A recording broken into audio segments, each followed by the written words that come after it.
Welcome to Doing Sausage in Your Freeze Dryer, Part 2. Now, if you haven't watched Part 1, I would suggest you go back and do that because you're going to see exactly what I did in Part 1, which my main concern was to see how well these microfiber cloths that I got at Home Depot, I believe I said they were like 9 something for $24, and they're reusable. As a matter of fact, these are the same ones I used before. We just washed them up real clean and they look brand new. So on the previous video, I did things minimally. I didn't rinse any of the meat off, and what I did was I took the bulk sausage and I cooked it up in a pan, and the rest of it, the patties, and I did some store-bought Link sausages, and I put them on these oven racks, and I cooked them at 400 or 375 degrees for 45 minutes, and it worked out really well. I did a bag of these Brown and Serve pre-cooked sausages, and the only thing I'm going to do differently this time is I'm going to experiment with a little bit of turkey sausage. So with that, I'm Evan Rowell, and this is Critical Thinking About Sausage, Part 2.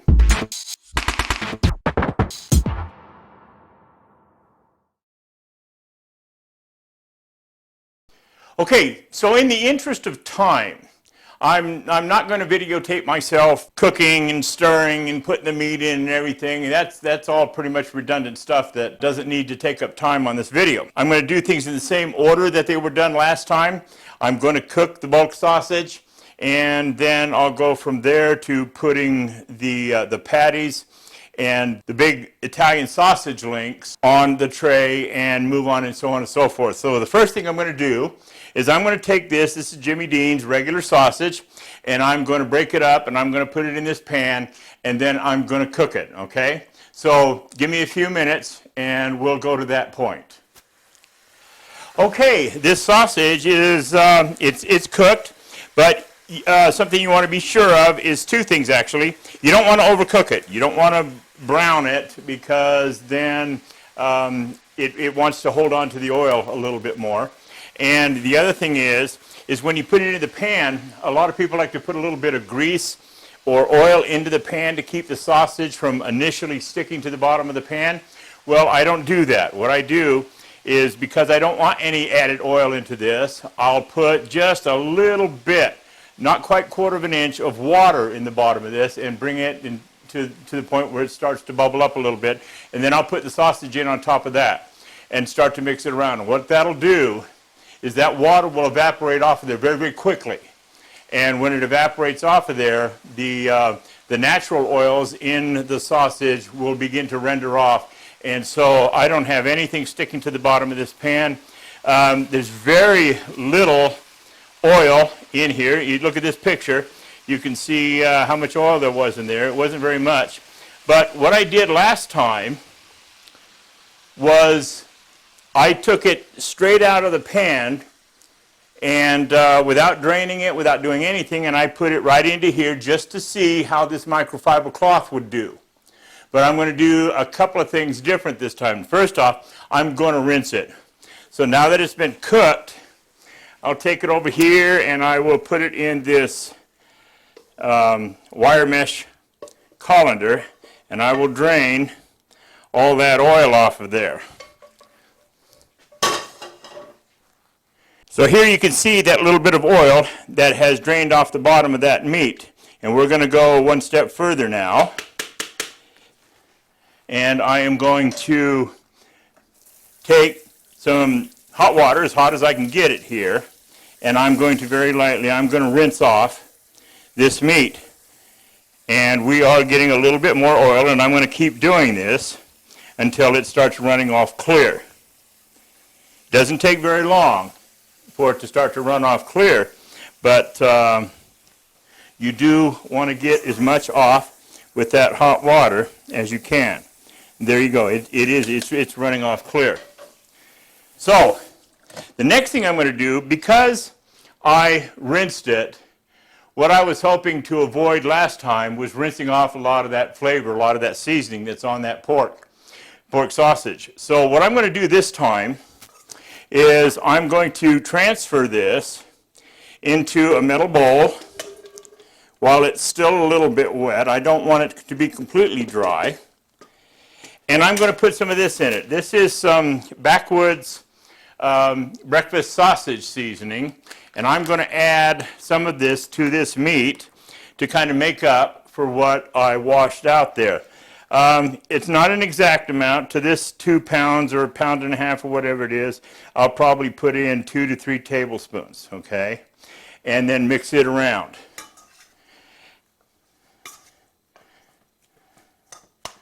And after it's well mixed, and you see you've still got a little bit of that water left on there.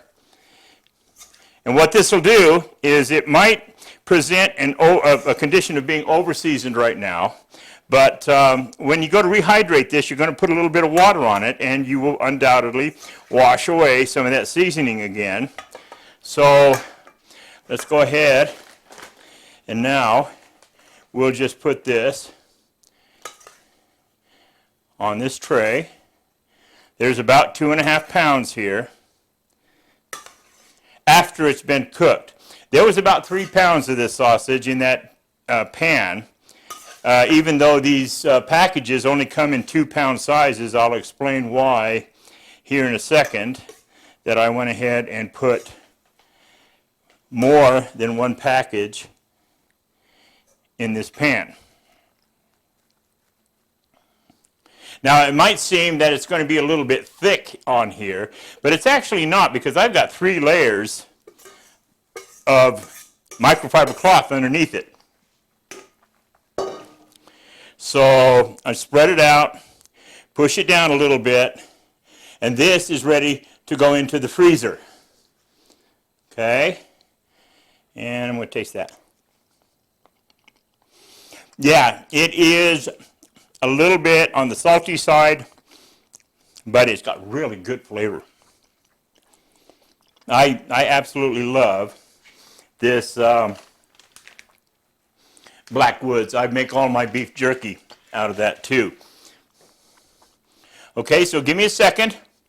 I'm going to go ahead and put this into the freezer, and then I'm going to cook the turkey sausage and pretty much do the same thing to it and fill up probably about 1/3 of one of these other pans with the turkey sausage. So let me get it to that point, and I'll be right back.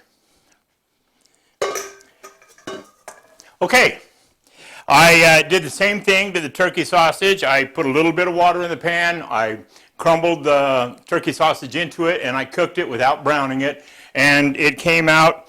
And I actually didn't use the whole pound because I don't want to use up the space in my pan because I've got other things that I need to do.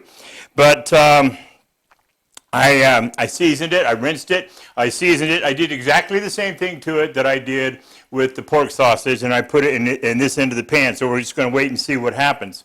Now next, I'm going to fill up the rest of this pan with this brown and serve sausage.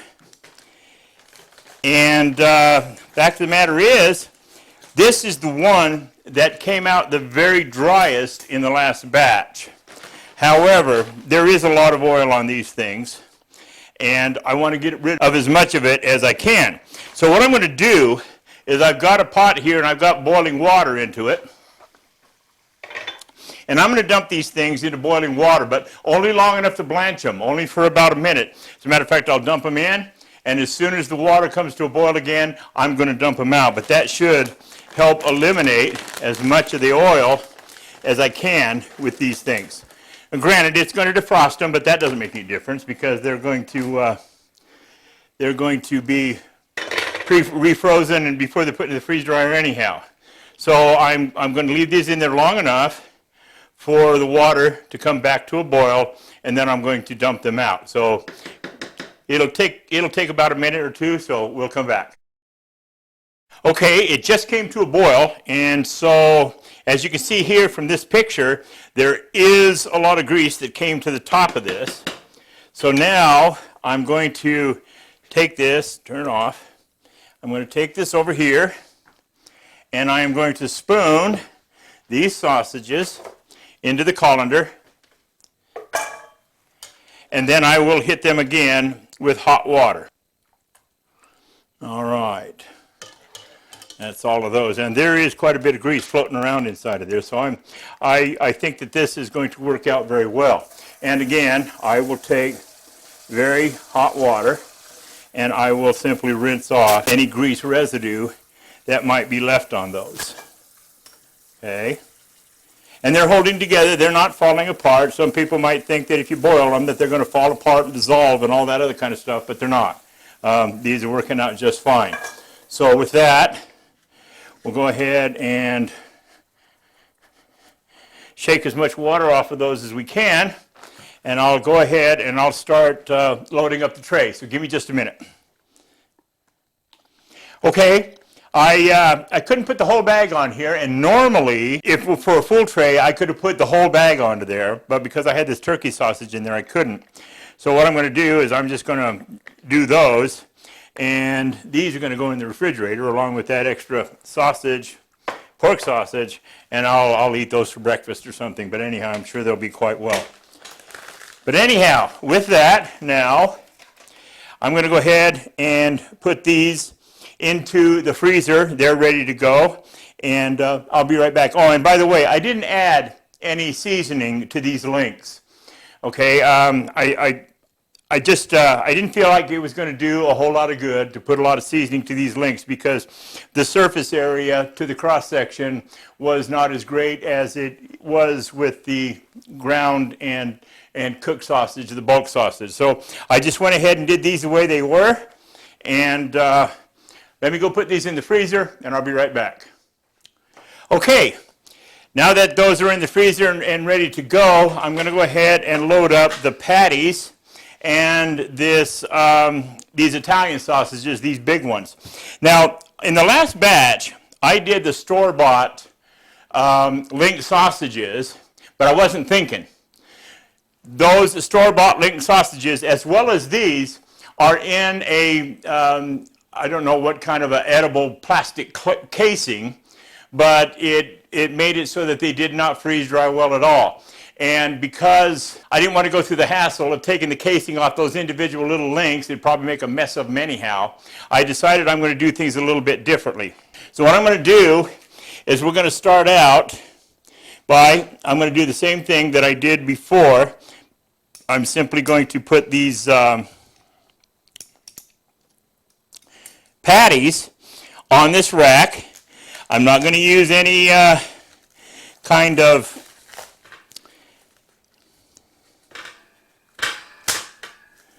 oh, they don't want to come out of there. Anyhow, I'm not going to use any kind of cooking spray or anything. I'm just going to pack these on there as tight as I can on this one here. And we'll go from there. There should be just enough room left on this tray to do those after I get those in there. Now, I've already preheated the oven to 375 degrees. So when these get loaded on there, they're going to go straight into the oven. Now, here is the one where we're going to do things. I'm going to remember that these things are packed in a casing. Now, before, I did one raw, and I'm not going to do any raw this time because I don't generally do things raw. So and I just didn't want to mess with it. So as you can see, I'm able to take these scissors and I'm able to cut through that casing. Now you have to be a little bit careful because it's the casing that's holding these things into a sausage link. So I'm going to go ahead and do that. So give me just a minute and I'll have all these on there and we'll stick this one in the oven. Okay, there's all 5 of those. They're skinned, and I really felt sheepish about not realizing that these sausage links were in a casing before I did the last batch, because if you watch the first video, you'll see how they turned out. But anyhow, there's those. Those are ready to go into the oven, but I've decided I don't want to put those into the oven just yet. I want to wait till this one's done. And I want to explain exactly what's going to happen with this one. This is the one that I had the sausage links on before. The small ones. They come like 24 to a small package, and they were all encased in a casing that they were just pretty much a failure. They were hard and freeze dried at the very end, where they were sticking out of the casing, but that middle just completely interfered with the freeze drying process. So what I've done is I've got this. This is from my jerky efforts in my dehydrator. It's called a jerky cannon, and I've got this thing filled completely up with this bulk sausage. And what I did with this bulk sausage, before I put it in there, I mixed in some of this seasoning right into the raw sausage. So I didn't do it after I cooked it. I did it while it was still raw. And we're going to go ahead and I'm going to squeeze out some links into this. You can see it works really well. Then I'll take this, cut it off, and do it again. Okay, that barrel filled up almost this whole tray, so I'm not going to be able to do very much of this wide one, but I can, I'm pretty sure. I had to reload it a little bit. I didn't want to put too much in there, but I'm going to put it in there in a wide and thinner strip and let it cook that way. Matter of fact, I'm only going to be able to get 2 of them in there. But that's okay. This is pretty much for experimental purposes. I'm not going to be able to get any more of this on the tray anyhow. As a matter of fact, I may not be able to get all of what I've done here. So all this is going to end up being breakfast sausage for my wife and I. And we're going to go ahead and I'm going to put these both in this oven. Like I say, it's been preheated to 375 degrees. Oh, one more thing. Let's see, my cup here. You do want to put a little bit of water in the bottom of these so that they don't burn. So, not too much. There. About a cup's worth in the bottom of each one.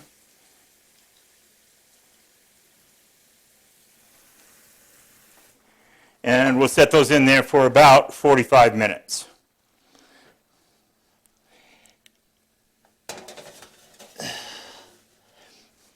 And we'll be back. Okay, now it's been just a little bit over 45 minutes. These came out, they are completely cooked without being overcooked.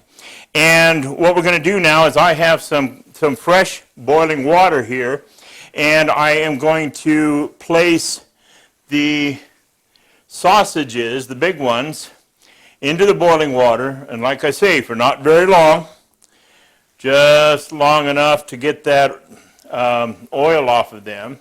And if I move them around in here, it will heat them up again, and yes, I can see, and there is oil again showing up on the top of the water. Okay, so with that now, I will take them out and put them in the strainer.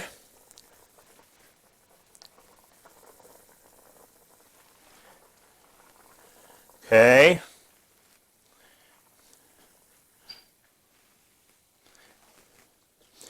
And with that, then I will come along and I will simply put these into the boiling water.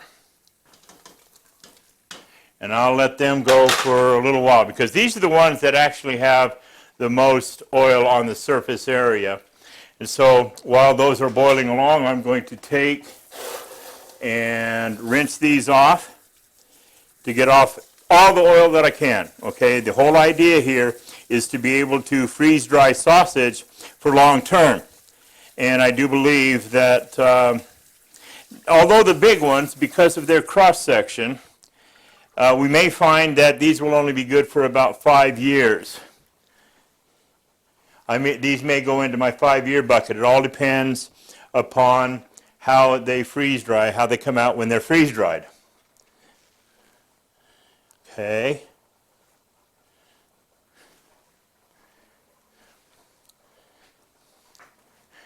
And now, let's rinse that bottom off a little bit.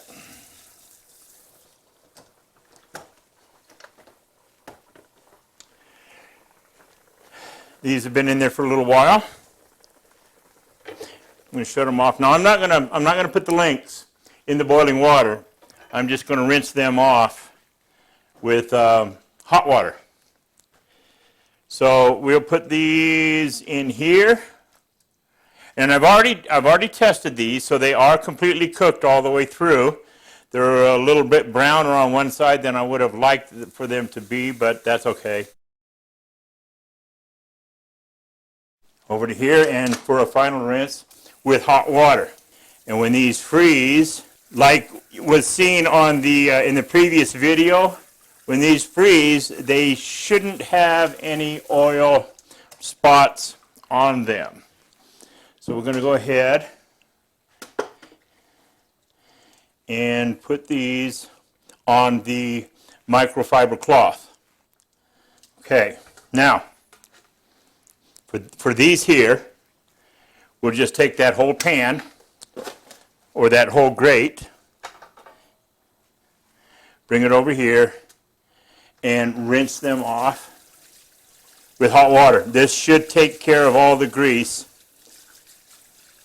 that is present on these, and I can see it is from the water coming to the bottom, it is washing off some grease, so I will continue to do that until the water comes down clear. All right. I really like these strips here. I mean, I like the link size and everything, but those strips, I think those would look just really great sitting next to eggs in the morning. And incidentally, these do rehydrate very, very well. I don't have a problem in the world with the way that these things rehydrated. Okay, so now we'll just take these off and put them onto the tray. Take these strips, we'll break them in half here. This is going to fill them right up, but we'll get them all in there. We'll just put them in there wherever we can. Now, incidentally, taste test. These things I've already eaten. They are very spicy, but they are, oh, they're good.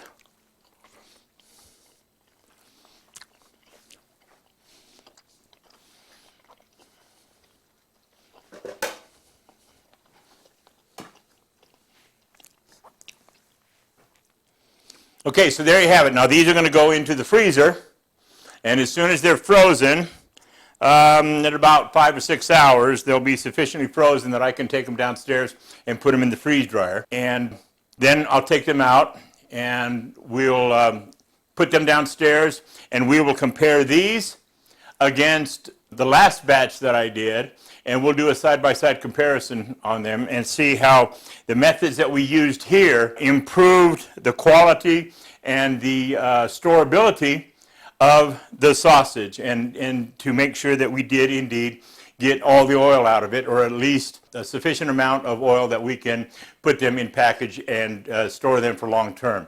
So give me a couple days, and I'll meet you downstairs. All right, here we are in my basement area where I keep my freeze dryer. These just came out of the freeze dryer. They were in there for drying for about 28 hours, and that's not including the initial freeze time, but it is including most of the final dry time. And I decided I took them out, and sure enough, they were about as good as they were going to get. So let's go ahead and do the comparison. First off, let me explain what I got here. Here is the product that I utilized, or I did in my last video. This smoked sausage I cooked and went ahead and without rinsing it or anything and just put it in there and freeze dried it. There was a little bit of an oily residue on it. I'm not too concerned about that, and I will explain towards the end of this section about rancidity and what I have learned after literally hours of reading research papers and authoritative papers on what it means, what rancidity actually means. And what I'm going to do is, I haven't vacuum packed them yet, but I'm going to go ahead and vacuum pack these and I will put them on the shelf, and after 3 years, I'm going to open them back up and see if these things have gone bad. I don't think they're going to after 3 years, but if they're still good, I will close them back up and let them go for another 3 years. And I do believe that if they're not bad after 6 years or 5 or 6 years, that they're not going to go bad, that they'll last for 25 or 30 or more. Okay, because if the oil hasn't done its dirty deed, if it's going to, by then it's not going to. So I've got the bulk sausage here. I've got the pre-cooked sausages here. These are the same way. These were a little bit, you could feel just a little bit more of the oil. You could feel it on your fingers a little bit. But again, I'll explain why that's really not going to be a concern to me. And then here are the sausage patties that I did before. Okay, so here's a side-by-side of the bulk sausage. And as you can see, they look about the same. However, one, rinsing it, the picture on the B side, rinsing it did eliminate the oil to the point where you couldn't feel it. There's no residue. I'm quite sure that this will go into a package and it will last for many years. Okay? The second one is the link sausages, and here is a picture of the two put together. A is the sausage that I bought at the store that was in the casing. You can see the casing coming off of it, and it was still a little bit flexible. And B, as you can see here, it snaps. And there's no softness on the inside. It's dry, completely dry through and through. So I'm quite sure that these also, the ones that I made with my jerky cannon, are just fine, and they will package up and last for a very long time. The one that, as far as the pork sausage goes, that was best was the one that I used in my jerky cannon that was real thin, and it came out so well and so dry. I will probably, if I ever have to do bulk sausage again, that's the way I'm going to do it. I'm going to use my jerky cannon and I'm going to put it out in thin strips like this, because it just did marvelously. But these here also came out very, very well. Here's a side-by-side of the store-bought pre-cooked. As you can see, they look just about exactly the same. The only difference being is that on the ones that I didn't rinse off, and boil the way that I did these, is the fact that these that were boiled were had slightly less oil residue on them. So I'm very satisfied with them. I'm quite sure that I'm going to put these in a bag, and these will last for years. Probably the best one that came out of this was this turkey sausage. And if you have any compunctions at all about oily residues and whether or not you just get nervous because you don't want to deal with it and you don't want to have to worry about packaging it and everything, just get turkey sausage. There was no grease at all on these, okay? I cooked it, I rinsed it, I freeze-dried it, I packaged it, and I forget it. Yeah, you don't have to worry about it after that, because this stuff came out so dry that if you rub two pieces of it together, it crumbles like sandstone. There's absolutely no grease on that at all, and so if you have any worries or you're concerned, just use turkey sausage, and season it before you cook it, and it'll turn out just great. Now the other one, here's another side-by-side of the sausage patties. This one is the one that surprised me. This patty, after I cooked it and rinsed it, and then cooked it in the oven and rinsed it, this came out with an oily sheen across the top of it. I mean, you couldn't hardly feel it or rub it off, but it was almost like a glaze across the top of it, whereas these didn't. These came out a lot drier, and even though when they were frozen, as you can see here, you can see little pockets of oil. I don't know if those pockets of oil actually soaked back into the patty or what, but these here, after they were frozen, as you can see here, there was no oil, little bits of oil on it at all, but after I was done, it came out with an oil sheen. So these I will package up for no more than 5 years, and after 5 years, I'll use them, or before 5 years that I will use them, okay? So now the one that was an absolute failure were these things. These were dry across the bottom, and where they came in contact with that microfiber cloth, but across the top, when I took them out of the freeze dryer, you could see a layer. I mean, you could actually wipe it off and see it. Right now, you can't see it there because I'm quite sure that the oil has soaked back into the sausage, but there was quite a bit of oil on that. I won't even package these. I'm not going to throw these away, but I will rehydrate them and eat them because, you know, they're still good, but they're not good for packaging. I won't trust them for even 3 years with that much oil in them. Now, these are the ones that I did last time, and I want to show you something. Now, remember, I said that I was going to put these in a 2-gallon Mylar bag so that I could keep them and do a side-by-side comparison. I was going to vacuum pack them, but then I thought, no, maybe not. Let's just leave these out. They've got a moisture content. They're flexible and everything. Let's see what happens after 2 or 3 days of just sitting here in the bag. And sure enough, I took this one out, and I don't know if you can see it or not, but there's a spot right there. And you can see that these are flexible. There was moisture left in these, and that spot is mold. These are bad. I'm going to toss these out. And because of that, I am also going to toss out these sausage links. I'm just not going to chance it. These still have some moisture in it because they were somewhat flexible, and they're going to go out. I'm not going to chance that at all. But isn't that why we freeze dry food to begin with, is to remove any environment for which bacteria and mold can grow? Okay? The 3 destroyers are oxygen, moisture, and heat. And when you remove all 3 of those, food will last for a very, very long time because actually there's nothing about the food to make it go bad. The food isn't going to be watching its clock here going, oh, it's been 15 years, let's go back, poof, you know, and all of a sudden it turns to dust or something. That's not going to happen. If you properly prepare the food, freeze dry it, pay attention to how much oil's in it, then you can go for years and years and years and without having to worry about it. Just remember, if you open up a package and you stick your nose in it and it smells a little bit off, you've got to remember that anytime you freeze dry something and put it in a package and deprive it of its moisture and its oxygen and its heat and everything else, you're still going to get a little bit of an off smell. Okay, it's not going to smell fresh. It's not going to smell exactly the way it was when you put it in there to begin with. But if you open up that bag or that jar, that container, and you stick your nose in it, and boy, it punches you in the face, oh man, toss it, okay? Trust your senses. Your nose will tell you. Now, a lot of people are concerned about oil and the term rancid. Just what does that mean? What does it mean when the oil goes rancid? Does that mean it goes bad like mold?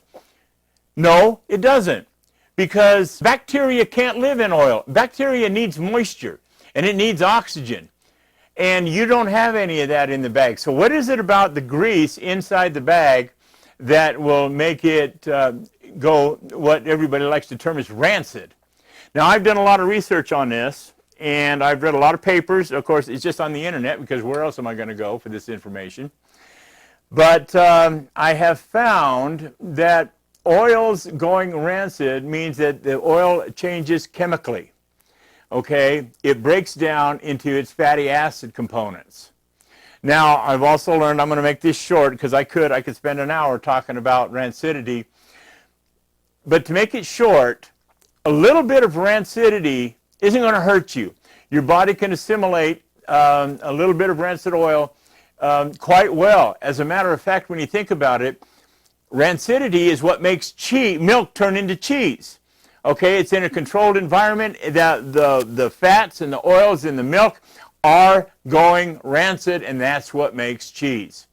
So rancid, I think it has a little bit of a worse reputation than it deserves.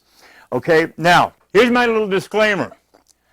I am not a researcher, okay? I am not a credentialed scientist. I haven't gone into a lab and discovered what it means to be rancid and all the technical jargon and all that kind of stuff.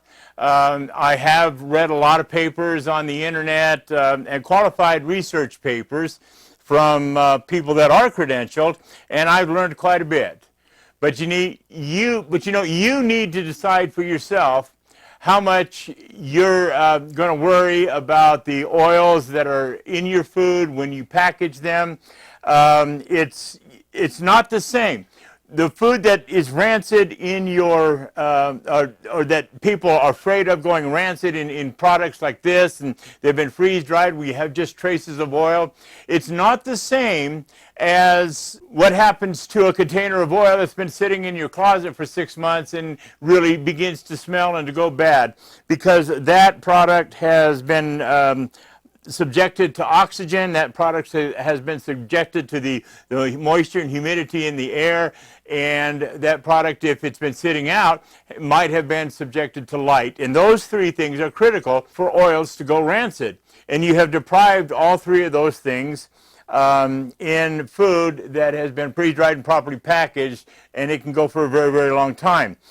The reality about that little tiny bit of oil in there, when something goes rancid, what happens to it is that it's not a bacteria or a mold or anything like that that affects the oil, because mold and bacteria need moisture, they need light, and they need a food source, whatever it is that they're growing on. And if you deprive your food of all three of those energy sources and food sources, mold can't grow and bacteria can't grow. And as far as rancid goes, what happens chemically is the oil breaks down into its fatty acids. In other words, it changes.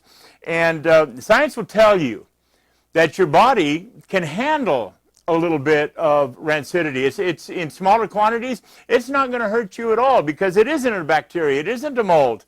It's just a different chemical compound now. Okay, so your body can handle that little bit of rancidity. So it's important that you don't get the two confused.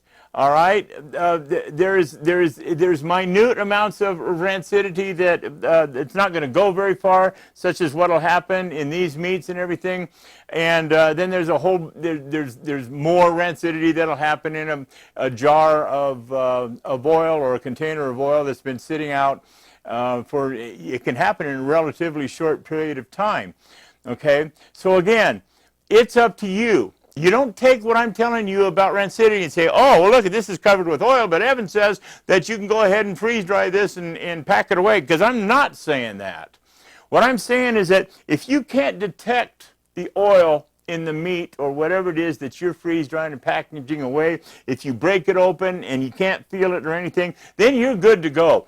Because think about it, meat, no matter what you do to it, you can cook it, you can fry it, you can rinse it, you can boil it, you can whatever, and then freeze dry it, and then package it. You're going to be packaging a little bit of oil, okay? And that little bit of oil over a certain period of time is going to go rancid.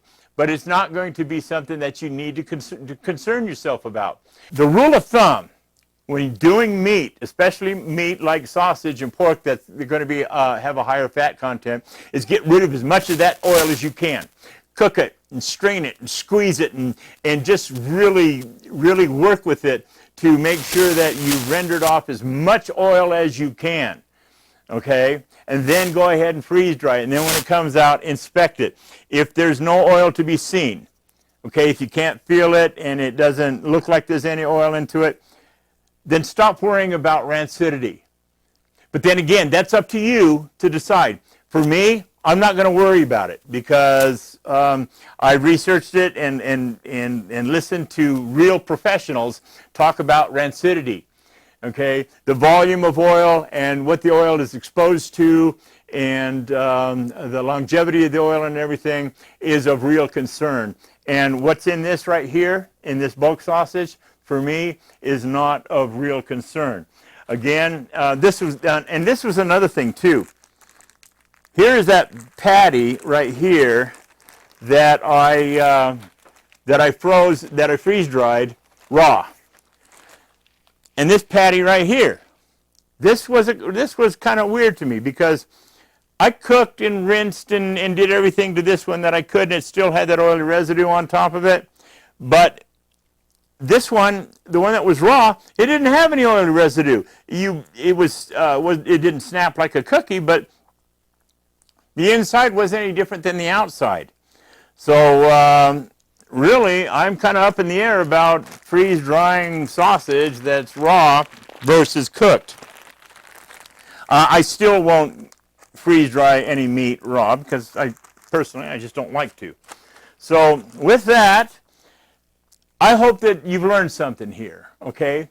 I hope that you've learned primarily that you don't let the word rancid apply to something that it shouldn't apply to, which means that that little tiny bit of oil that may be inside of your sausage here, although it will technically go rancid, doesn't mean that it's going to hurt the food, doesn't mean that it's going to make it go bad, even over long periods of time.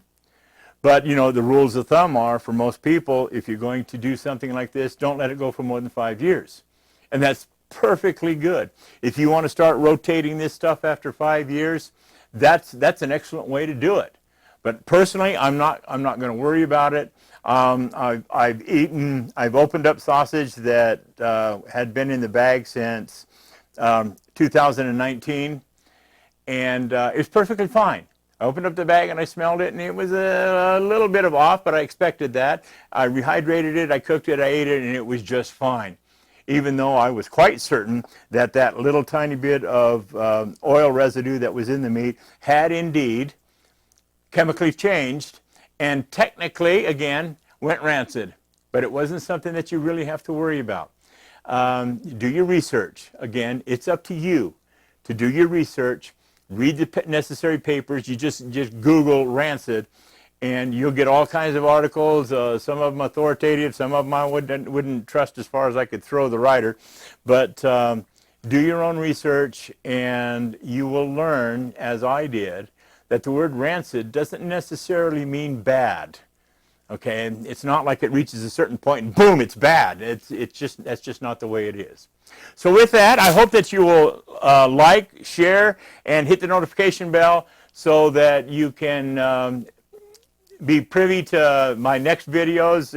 And incidentally, like I had mentioned before, I'm always looking for something to do. So if you have something you want me to freeze dry, you say, Evan, would you make this and freeze dry it and everything and test it and make a video on it so that I can know, because, you know, you might particularly like something or want me to do something for you. I'm running out of things to do, videos to make. And I mean, I could do redundant things. I could sit here and do 4 trays of broccoli heads, but, you know, that doesn't teach you anything. Everybody already knows how to do that.